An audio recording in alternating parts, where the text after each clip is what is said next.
오늘은 현장에서 실제로 일어난 현실적인 합불 결과로 이야기를 시작해 보려고 합니다. 이 두 학생 모두 소위 말하는 갑반고, 특목고, 자사고 아닌 일반고 출신이고요. 9등급제 학생부 등급이에요. 내신 1.4 학생이 경희대 교과전형에서 떨어졌는데요. 같은 학교 내신 1.4의 학생은 고려대에 합격을 했습니다. 도대체 무슨 차이가 있었을까요? 흔히들 교과전형은 내신 숫자만 잘 나오면 끝 아닌가요? 라고 물으십니다.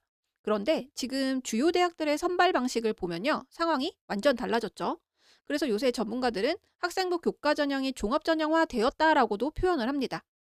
보시면 건국대, 경희대, 고려대, 동국대 이렇게 많은 대학들이 주요 대학들이죠. 이미 교과 전형 안에 정성평가, 즉 서류 평가를 지금 넣어서 선발을 하고 있는 상황이에요.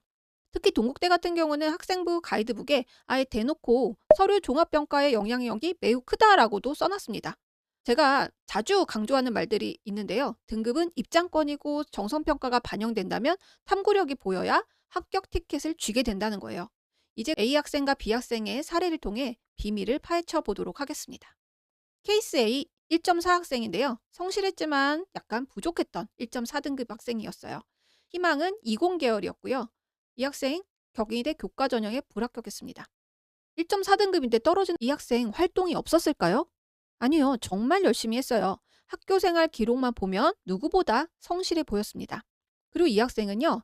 경희대 교과전형에서 요구하는 이하 모라는 최저도 맞춘 상황이었어요. 그런데 문제는요. 대학 평가자의 눈에는 이 학생의 학생부가 너무나 기본서술 표현만 가득했다는 점입니다. 한번 볼게요. 1학년 때는 거의 대부분 주제 발표에 참여했다, 개념을 조사했다. 2학년 때는 보고서를 작성했다, 결과물을 제작했다. 3학년 때는 발표를 진행했다, 관심을 넓히려고 노력했다. 네, 이게 왜 문제냐고요? 네, 틀린 말은 아니죠. 그런데 여기서는 그냥 행동들의 나열일 뿐입니다.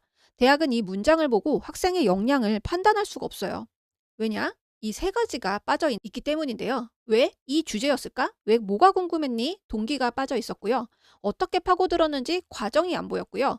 무엇이 바뀌었는지 해석과 확장이 없었습니다. 경희대는요.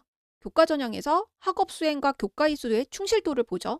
단순히 참여했다는 사실이 아니라 그 과정에서 어떤 자기 주도적인 탐구가 있었는지를 증명해야 되는데 이 A 학생은 70%의 등급은 챙겼지만 3%의 정성평가에서는 분리할 수밖에 없었다는 거예요. 그런데 이 경희대는 매년 합격자들의 삼포도를 보여주고 있는데요. 이 학생뿐만이 아니라 이렇게 각 학과 중에 내신 등급이 가장 좋은 학생들이 이렇게 불합격된 경우들을 볼 수가 있어요. 물론 이하보라는 최저를 못 맞춰서 떨어질 수도 있겠지만 여기서 우리가 알아야 될 사실은 이제부터는 교과 성적이 우수하다고 해서 이게 충분 조건은 더 이상 아니라는 사실입니다. 제가 입시 컨설팅을 할 때마다 제일 마음이 아픈 장면이 있는데요. 아이들은 이제 다 4학년 때 오죠. 선생님, 근데 저 이 대학 이 학과 이 전형으로 갈 수 있을까요? 라고 물었을 때 컨설턴트 입장에서는 이런 말을 하게 될 때가 있어요. 아, 왜 이걸 1, 2학년 때 안 했어? 왜 그 과목을 그때 왜 선택 안 한 거야?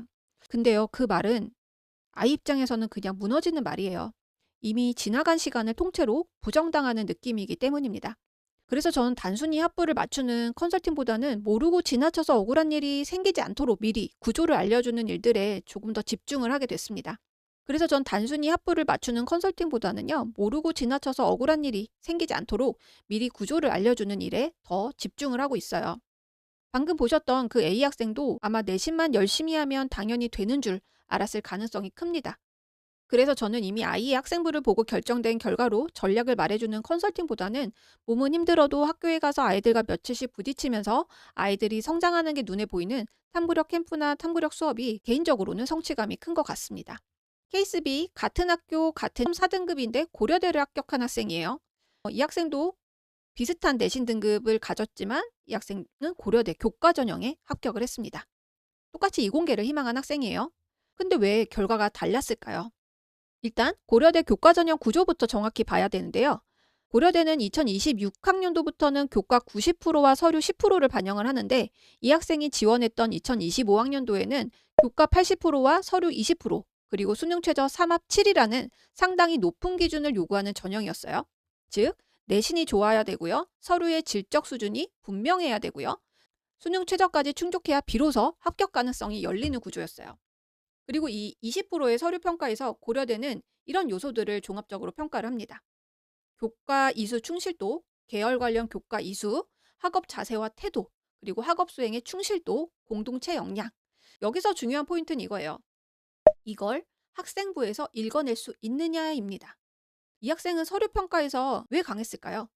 이 학생의 경우는요, 고려대가 보는 정성평가 요소들이 학생부에 비교적 선명하게 드러나 있었습니다. 일단 교과 이수와 전공 관심의 연결이 자연스러웠는데요. 지원 계열과 관련된 교과를 회피하지 않고 이수했고요. 그 교과 수업 안에서의 탐구 주제와 질문이 세특 문장 안에 잘 드러나 있었습니다. 그러니까 단순히 관련 과목을 들었다가 아니라 왜 이 과목이 필요했고 그 수업 안에서는 어떤 사고의 확장이 있었는지가 보이는 구조였어요. 그리고 두 번째로는 태도에 대한 서술이 평가 언어로 남아 있었습니다. 고려대 서류평가에서 말하는 학업 자세와 태도는 성실, 열심 이런 형용사가 아니고요. 이 학생의 세특에는 질문을 던지는 장면, 수업 내용을 자기 언어로 해석하는 과정, 이전 탐구를 다음 활동으로 연결하는 모습, 이런 것들이 구체적인 행동과 사고 흐름으로 서술되어 있었습니다. 즉, 태도가 보이는 서술로 남아 있었다는 거예요. 그럼 이 학생의 학생부 세특과 탐구에서 어떤 서술들의 패턴이 발견되었는지를 간략하게 제가 설명을 드려볼게요. 1학년 때는요, 생명과학 수업 중에 특정 개념에서 문제의식을 형성을 해요. 그래서 교과서 개념을 넘어 사례나 조건 차이에 주목을 하는 내용이 나옵니다. 그리고 2학년 때는요, 이 동일한 질문을 자료 조사도 해보고요, 실험 설계로 확장을 시켜봅니다. 그래서 결과 해석 과정에서 변수도 비교해보고 원인과 결과의 관계를 분석도 해봅니다. 3학년 때는 이런 앞선 탐구들을 토대로 생명 현상의 일반화 가능성까지 사고를 확장시키고요. 교사가 개념 이해, 적용, 확장으로 이어지는 이런 학생의 학업 수행의 충실도와 태도를 잘 적어주셨어요. 즉, 이 학생은 활동을 나열하지 않았고 탐구를 쌓아 올리는 방식으로 기록을 한 것이죠. 그리고 결정적인 요인은요, 현실적인 이유죠. 바로 이 학생이 고려대 수능 최저를 맞췄다는 겁니다. 아무리 학생부가 좋아도 최저를 넘지 못하면 무조건 불합격이죠. 그런데 이 학생은 내신도 챙겼고요. 서류의 질도 좋았고요. 탐구의 깊이도 보였고요. 그리고 수능 최저까지 동시에 충족이 됐습니다. 그래서 고려대 교과 전형에 합격한 케이스라고 설명을 드릴 수 있겠어요. 자, 그럼 정리를 해볼게요. 같은 학교, 같은 비슷한 등급 1.4등급의 학생이었어요. 케이스 A 학생은 활동은 많았지만 탐구의 심화나 확장이 문장으로 거의 남지 않았습니다. 그래서 정성평가 구간에서 대학을 설득시키기엔 부족했다라고 평가가 되고요. 케이스 B, 같은 학교 비슷한 등급의 학생은 고려대를 붙었던 이유는 교과 이수가 일단 충실했고요. 태도에 대한 서술 있었고요. 탐구 확장이 서류에 잘 드러난 학생이었어요. 그래서 고려대가 원하는 교과 수업 안에서 성장한 학생으로 읽혔고요. 무엇보다 수능 최저를 충족했습니다. 그래서 이렇게 합격 대학이 달라진 것입니다. 얼마 전 교육부와 대교협이 코엑스에서 2028 대입 설명회를 열었다고 하는데요. 그 자리에서 나온 말이 아주 명확합니다. 5등급제 1등급 10%는 착시라는 거예요. 대학은 속지 않는다라는 거예요. 그러니까 그 말은요, 등급만 보고 안심하면 안 된다는 사실을 다시 한번 강조하고 있는 겁니다. 대학은 원점수, 성취도 분포, 과목 선택, 그리고 어때요? 세특의 과정을 더 촘촘하게 보겠다고 말을 한 것이죠. 세특은 나열이 아닌 심하다. 이 말을 잘 기억을 해두셨으면 좋겠습니다. 그리고 서울대학교가 매년 수시 합격자의 학생부 서류를 좀 공개를 하고 있는데요. 이 자료는 서울대 입학본부 공식 사이트인 아로에 들어가셔서 나도 입학사정관 코너에 가면 누구나 직접 확인을 할 수 있는 그런 자료들이에요. 제가 지금부터 말씀드리는 내용도 모두 2023학년도, 2024학년도 수시 합격자 공개 자료를 기반으로 하는 이야기입니다. 일단 여기서 제가 말씀드리고 싶은 상황은 서울대 수시 합격자라고 해서 모든 과목이 1등급인 학생들만 합격한 게 아니라는 사실입니다. 공개된 서류를 보면요. 일부 교과에서 2.2등급, 심지어 3등급이 포함된 학생들도 실제로 합격을 한 것을 우리가 알 수가 있어요. 그럼 질문이 생기죠. 서울대인데 어떻게 이런 교과 등급이 섞여 있는데도 합격을 했을까요? 답은 분명합니다. 서류에서 역량이 읽혔기 때문이에요. 서울대 합격자 서류를 쭉 보면 공통적으로 보이는 특징이 있어요. 첫 번째는요. 모든 활동이 탐구의 흐름 안에 들어가 있습니다.